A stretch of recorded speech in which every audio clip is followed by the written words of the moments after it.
Hello students, आप लोग का नंबर ट्यूटोरियल में स्वागत है। आज मैं आप लोगों को हिंदी का 7th चैप्टर डॉक्टर का अपहरण श्री डॉक्टर हरिकृष्ण देवसरे ने लिखा था, इसका मैं आपको आज पढ़ाने वाला हूँ। ये इंटरेस्टिंग बहुत चैप्टर है, इसको पढ़ने में बहुत मज़ा आने वाला है। और आप ये समझ गए तो आपको इसका क्वेश्चन और आंसर्स, उसका जो भी आपको प्रश्न होंगे वो ज़रूर आपको आएंगे। तो हम लोग आगे चलने से मैं आपको कहना चाहूँगा कि वीडियो में लाइक और सब्सक्राइब ज़रूर करें, क्योंकि हमें वीडियो बनाने में बहुत प्रॉब्लम होती है। हम आपको सिर्फ वीडियो इसके लिए बनाते हैं कि हमें थोड़ा आपके तब तक जिसमें ट्यूशन नहीं है, जिसको फीस की प्रॉब्लम है, वो ये वीडियो देख के समझ सके। आप लोग सिर्फ हमें मोटिवेट करने के सिर्फ लाइक और सब्सक्राइब दे दीजिए। चलिए अभी आगे का वीडियो हम स्टार्ट करते हैं। डॉक्टर का अपहरण, पेज नंबर 21।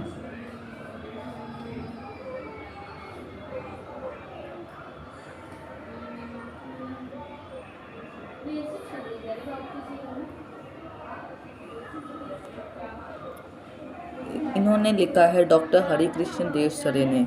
इनकी जन्म हुई थी 9 मार्च 1938 में। इनकी मृत्यु है 14 नवंबर 2013 में। कहाँ पे हुई थी इनकी? इंदिरापुरम, गाजियाबाद में। इनकी परिचय: श्री हरिकृष्ण देवसरे जी हिंदी के प्रतिष्ठित बाल साहित्यकार थे। उनकी बाल रचनाएं परंपरा का अन्वेषण करती, बच्चे के जिज्ञासा को उभारने वाली तथा उनकी कल्पनाओं में नूतन रंग भरने वाले हैं।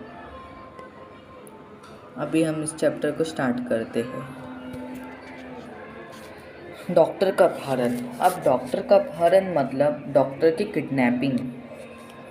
कुछ महीने पहले आपने डॉक्टर भटनागर के अचानक लापता हो जाने का समाचार पढ़ा होगा, लेकिन उसके बाद फिर उनके बारे में कुछ पता ना चला। हुआ यह था कि एक रात को लगभग 2 बजे उनके घर की कॉल बेल बज उठी। आदत के अनुसार डॉक्टर श्री भटनागर उठ गए। उनकी पत्नी जागकर भी बिस्तर पर ही पड़ी रही, क्योंकि वो जानती थी कि ऐसा तो रोज ही होता है। जब भी कोई मरीज सीरियस होता तब अस्पताल का चौकीदार उन्हें उठाने आ जाता। अगर किसी को उन्हें घर बुलाकर ले जाना होता तो वह भी आकर उन्हें जगा देता। डॉक्टर भटनागर मरीजों की सेवा करना अपना परम कर्तव्य समझते थे, इसलिए वह इसका बुरा ना मानते, बल्कि सहज चले जाते। कोई उन्हें फीस दे या ना दे, इसकी उन्हें कभी चिंता ना थी। उस रात भी वह उठे और गाउन पहन ही दवाइयों का बैग उठाकर चले गए। आम तौर से होता यह था कि वह 1-2 घंटे में लौट आते थे, या फिर सवेरा होते होते तो अवश्य ही आ जाते थे, क्योंकि उन्हें अस्पताल समय से पहुंचने की आदत थी। अभी इसमें श्री डॉक्टर भटनागर के अचानक लापता हो गए, यानी वो अचानक से गायब हो गए। फिर उसके बाद में कुछ दिन पे पता चला, हुआ यह था कि रात के लगभग 2 बजे उनके घर में किसी ने कॉल बेल बजाई, और उनकी आदत के अनुसार थी कि भटनागर उठ गए और उनकी पत्नी जागकर भी बिस्तर में पड़ी रही, क्योंकि वो जानती थी कि ये हर रोज़ ही होता है। उन्हें कोई अस्पताल में सीरियस होगा हॉस्पिटल में तो उन्हें उनका चौकीदार बुलाने आ जाएगा। अगर किसी ने बुलाकर उन्हें आ जाता था, वो स्वयं अपना बैग उठा के, अपना डॉक्टर किट उठा के वो वहाँ पे चले जाते थे। उनको फ़ीस की टेंशन नहीं रहती थी। वो अपना फ़ीस ले या ना दे, वो अपना वो समझते कर्तव्य। उन्हें भगवान ने मतलब कर्तव्य उसमें इतने दिमाग दी है, तो वो अपना किए, इसके लिए वो समझते थे। फिर 1-2 घंटे में लौट आते थे हर सवेरे होते होते, लेकिन उस समय आदत के अनुसार वो आए नहीं। अब आगे देखते हैं। किंतु उस दिन जब देर सुबह तक डॉक्टर भटनागर नहीं लौटे, तब उनकी पत्नी चिंतित हुई। पहले सोचा कि शायद मरीज की हालत गंभीर होगी, इसलिए देर लग गई होगी। फिर वह भी सोचा कि हो सकता है आज सीधे अस्पताल चले जाएं। लेकिन जब मरीज उन्हें घर पर पूछने के लिए आने लगे तब उनकी हैरानी बढ़ गई। उन्होंने मित्रों तथा कुछ अन्य संबंधियों को फ़ोन किया और डॉक्टर साहब के बारे में पूछताछ की, किंतु कोई जानकारी ना मिली। कुछ देर के लिए वो यही मान बैठी कि शायद वे किसी दूर के गांव में गए हो और किसी कारण से जल्दी वापस ना आ पाए।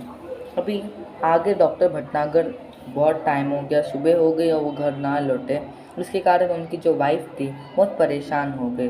उन्होंने सोचा कि कोई पेशेंट होगा, उसकी हालत बहुत सीरियस होगी, इसके लिए वो कोई ऐसा जगह होगा कि वो गाँव में दूर होगा बहुत, इसके लिए उनको हो गया।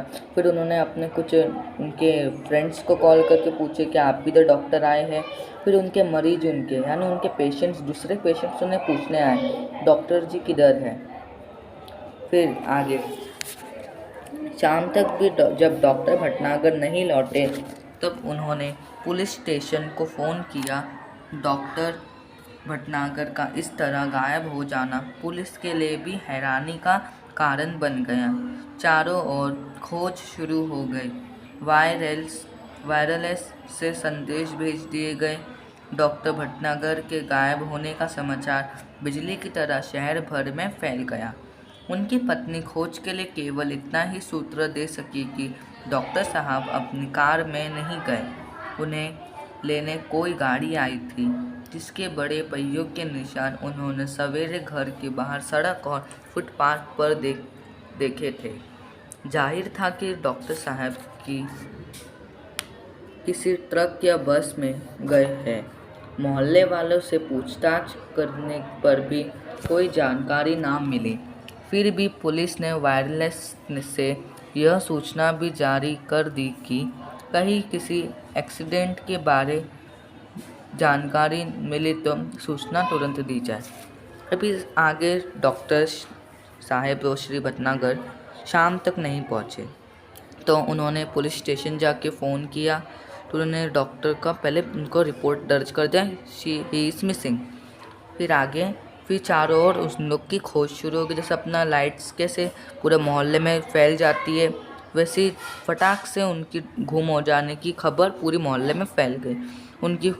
उनकी पत्नी एविडेंस के लिए सिर्फ यही दे पाई कि उनके सूत्र पे डॉक्टर साहब अपनी कार से नहीं गए, उन्हें कोई गाड़ी या ट्रक लेने आई होगी या बस लेने आई होगी, बड़े वाहन के पहियों थे। फिर पुलिस स्टेशन में जाके फिर पुलिस वाले ने वायरलेस यानी एक जगह से दूसरी जगह पे भेजते सब संदेश किसी से, तो उसको वायरलेस एक डिवाइस कहा जाता है। तो उन्होंने उससे मैसेज सब जगह पे भेज दिया, सब पुलिस स्टेशन में। और आगे ये भी पूछताछ की कहीं किसी गाड़ी के एक्सीडेंट तो नहीं है जिसमें वो एक्सीडेंट हो गया होगा उनका। फिर आगे कई दिन बीत गए, कोई सूचना नहीं मिली। क्योंकि डॉक्टर भटनागर का कोई शत्रु भी न था, इसलिए यह शंका करना व्यर्थ था कि उनकी हत्या कर दी गई होगी। पुलिस अब केवल दो ही सूत्रों पर विचार कर रही थी। एक यह कि कुछ गुंडों ने उन्हें छिपा लिया हो और सब उनकी पत्नी से मोटी रकम की मांग करे। दूसरा यह कि कोई डाकू दल उन्हें किसी डाकू का इलाज कराने के लिए ले गए हो। अभी कुछ दिन बीत गए, 1-2 हफ्ता हो गया, उन्हें कोई भी सुराग या सूचना नहीं मिली। अभी डॉक्टर भटनागर का कोई शत्रु भी मतलब दुश्मन भी नहीं था, ना ही उन्हें कोई चीज़ की शंका थी और ना ही उनकी हत्या कर दी गई होगी। अब पुलिस के पास एक ही था कि वो अभी कुछ गुंडों ने छुपा लिया हो या किसी गुंडों की मोटी रकम मांग करे, ऐसा भी हो सकता है किडनैप करके। क्या एक ऐसा भी हो सकता है कि कई डाकू दल उन्हें किसी डाकू का इलाज कराने भी ले गए हो सके। अभी आगे दिन पर दिन बीतते गए और डॉक्टर भटनागर के बारे में कोई जानकारी ना मिली। उनके इस तरह रहस्यात्मक ढंग से गायब हो जाने से न सिर्फ पुलिस परेशान थी बल्कि लोग भी भयभीत हो गए थे। यही कारण था कि डॉक्टर भटनागर के गायब होने का समाचार केवल एक ही बार छापा गया और बाद में भय का वातावरण बन जाने के डर से उसे दबा दिया गया। मतलब इस पैरा में बताया है कि दिन पर दिन बीतते गए, मतलब डे टू डे अभी जाते गए। डॉक्टर भटनागर के बारे में कोई जानकारी नहीं मिली, ना ही कुछ एविडेंस मिला, ना ही कोई प्रूफ मिला। और फिर सब हैरान हो गए, पुलिस स्टेशन में भी भयभीत हो गए सब पुलिस, और बल्कि लोग भी भयभीत हो गए। यही कारण था कि डॉक्टर भटनागर का गायब होने का कोई समाचार भी नहीं मिला। उनका न्यूज़पेपर में भी छपाया गया कि वो मिसिंग है। इसके कारण पूरे वातावरण में उनकी बात फैल गई और इस केस को दबा दिया गया। आगे धीरे धीरे कई महीने बीत गए। श्रीमती भटनागर निराश हो चुकी थी। उनकी हालत पागलों जैसी हो गई थी। हर रोज़ सुबह उठती और दरवाजे पर आकर खड़ी हो जाती, जैसे वह डॉक्टर भटनागर के आने की प्रतीक्षा कर रही हो। अब धीरे धीरे महीने बीतते गए, 1 मंथ, 2 मंथ, 3 मंथ। फिर श्रीमती भटनागर निराश हो गई। मतलब श्रीमती भटनागर यानी उसकी वाइफ निराश हो गई, बहुत सैड हो गई। उनकी हालत बहुत पागलों जैसी कंडीशन हो गई, सदमा लगा उन्हें, जैसे कि वो हर रोज़ सुबह जल्दी उठती और दरवाजे पर आके खड़ी होते, जैसे कि डॉक्टर साहब आने की प्रतीक्षा कर रही हो, मतलब वेटिंग कर रही हो उनकी आने की। कई महीने बाद एक दिन श्रीमती भटनागर ने दरवाजे पर फिर से वैसी ही गाड़ी के पहियों के निशान देखे। उन्हें लगा कि शायद डॉक्टर साहब आए थे, लेकिन कहाँ है उन्होंने तुरंत पुलिस को सूचना दी। खोज जारी हो गई। पुलिस का एक दल उनके घर पर भी आया। उसने गाड़ी का निशान देखे, लेकिन उन निशानों को देखकर कुछ भी अंदाज़ा लगाना कठिन था। हाँ, एक सीडी अवश्य मिली जो लिफाफे में बंद थी और उस पर श्रीमती भटनागर का नाम लिखा था। उस सीडी को तुरंत सुनने की व्यवस्था की गई। सीडी बजते ही सभी लोग हतप्रभ हो रह गए। उसमें डॉक्टर भटनागर बोल रहे थे। अभी इस पैरा में बताया गया है कि बहुत टाइम हो गया, श्री भटनागर के दरवाजे में एक फिर लेटर आया। वैसे ही उनके पहिए, जैसे वो गाड़ी उस दिन उनको लेने आई थी, वैसे ही पहियों के निशान वहाँ पे दिखे गए उनको। फिर उनके शायद डॉक्टर साहब आए थे, उन्होंने ऐसा सोचा, लेकिन कहाँ है। फिर उन्होंने तुरंत देखते ही पुलिस को बोल दिया। फिर खोज जारी की गई, पुलिस ने खोजना शुरू कर दिया, किधर है किधर है।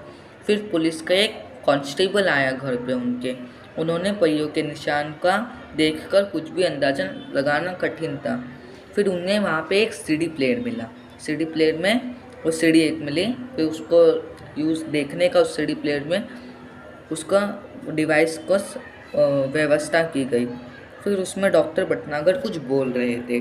अब देखते हैं वो क्या बोल रहे थे आगे। तुम सब लोग मेरे लिए परेशान होंगे, शायद अब मरा हुआ समझ लिए हो, लेकिन मैं ज़िंदा हूँ और बिल्कुल ठीक हूँ। तुम लोगों से कई करोड़ मील दूर मैं एक अन्य सौर मंडल के ग्रह में हूँ। हम धरती वाले सोचते हैं कि शायद दुनिया में जो कुछ है वह हम ही हैं, लेकिन इस ब्रह्मांड में तो हमारे सूर्य जैसे ना जाने कितने सूर्य हैं और सभी के अपने अपने ग्रह हैं। उन ग्रहों पर दुनिया बसी है और हमसे वे लोग कई गुना ज़्यादा उन्नतिशील हैं। मुझे यहाँ आकर अपने परिवार, मित्रों, देश और पृथ्वी से दूर का दुख तो बहुत ही ज़्यादा है, लेकिन इस बात की खुशी है कि मेरा यह भ्रम जाता रहा कि दुनिया में सिर्फ हम ही हैं। मुझे उम्मीद है कि पृथ्वी के लोग मेरी इस बात में कुछ सबक लेंगे। मतलब अब श्री भटनागर का उनको सीढ़ी मिला और उन्होंने सुना कि आगे उस सीढ़ी प्ले में डॉक्टर भटनागर कह रहे थे कि तुम सब परेशान होंगे। अब शायद से सोचा होगा कि मैं मर गया हूँ, लेकिन फिर डॉक्टर भटनागर बोले कि मैं लेकिन ज़िंदा हूँ और बिल्कुल ठीक हूँ।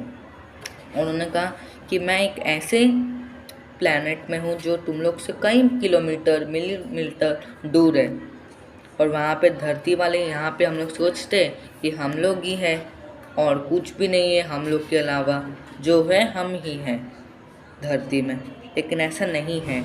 उस प्लैनेट में वैसा था कि सूर्य यानी सन इतने सारे दिखते हैं जैसे अपने अर्थ में भी है। उन ग्रहों पर भी बसी है हमारे जैसे लोग।